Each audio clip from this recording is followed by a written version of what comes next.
So for this next video, we're just going to talk about some other drawing terms. One of them being an ellipse. And an ellipse is, see this circular shape here, it's basically an elongated circle, depending on which axis it is. Either way, it's called an ellipse. And so when you draw objects with circular elliptical forms, one thing to keep in mind is, depending on your viewpoint, the ellipse will always have two major axes.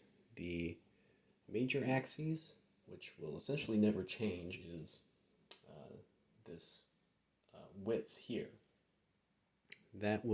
This width here going across the cup will never change, but depending on how close in the foreground or how far it recedes in the picture plane, the minor axis, which is from here to here, will widen or shorten depending on how close or how far this cup is. So, for example,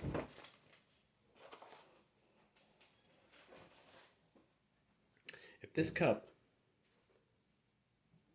sits close to you, this minor axis lengthens. But if it recedes in the picture plane,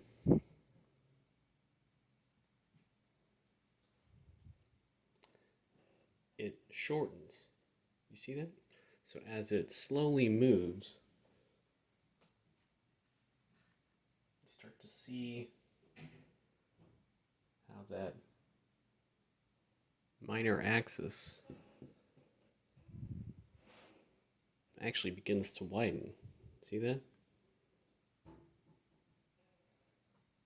As it recedes and moves up the picture plane. You see that difference?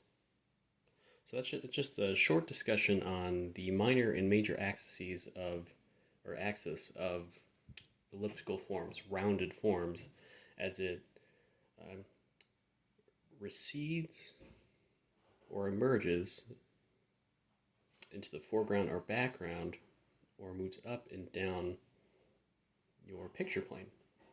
So as it's closer to you, essentially, the wider your minor axis will be, and as it recedes, the shorter that minor axis gets.